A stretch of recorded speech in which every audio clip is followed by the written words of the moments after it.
سلام دوستان عزیزم، امیدوارم حالتون خوب باشه و از زندگیتون لذت ببرید. اینجا شمال غرب تهرانه و مرکز خرید اوپاله. تو این ویدیو میخوام بخشای جذابی از فودکورت و شهربازی اوپال رو بهتون نشون بدم و با هم قدم بزنیم. مثل همیشه تا آخر ویدیو همراه من باشید و لطفاً برای حمایت از من ویدیو رو لایک کنید و اگه هنوز عضو کانال نشدید دکمه سابسکرایب رو لمس کنید.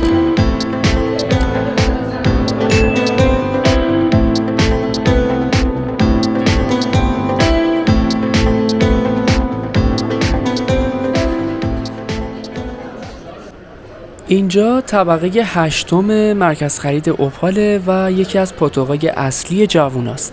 این طبقه سالن‌های کوچیک و بزرگ زیادی داره و توی اونا انواع بازی‌های کامپیوتری، واقعیت مجازی، بولینگ و بیلیارد رو می‌بینید. سالن بولینگ اوپال خیلی معروفه و شامل 12 خط بولینگ با تجهیزات پیشرفته میشه. انتهای ویدیو بخشایی از این سالن رو بهتون نشون میدم.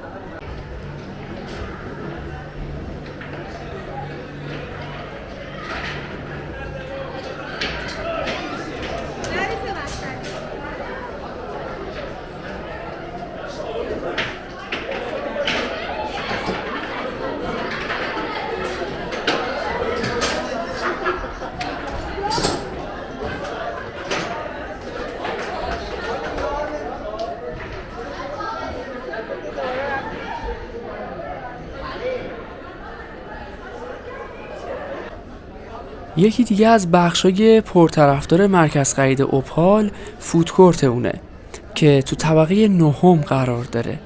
تو این طبقه 16 برند برتر غذایی فعالیت میکنن و میتونید انواع برگر، پاستا، پیتزا، ساندویچ، انواع کباب، غذاهای دریایی و سالادها رو امتحان کنید و لذت ببرید.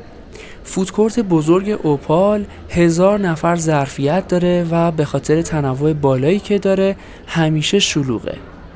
الان چون ماه رمضونه جمعیت کمتری توی سالن هستش.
مرکز خرید اوپال توی منطقه 2 و محله سعادت آباد تهران قرار داره و افراد این منطقه از امکاناتش استفاده میکنن.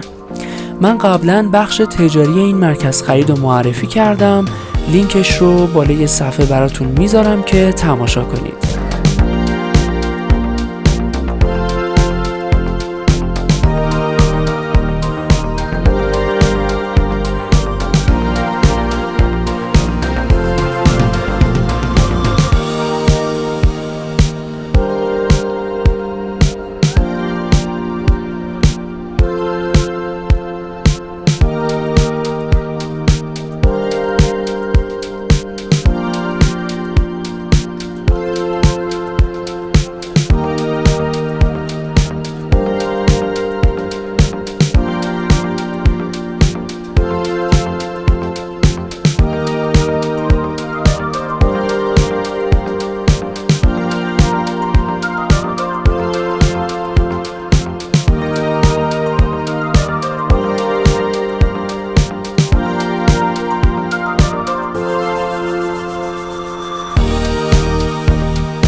دوستان عزیزم، ممنون که تا اینجا ویدیو رو تماشا کردید.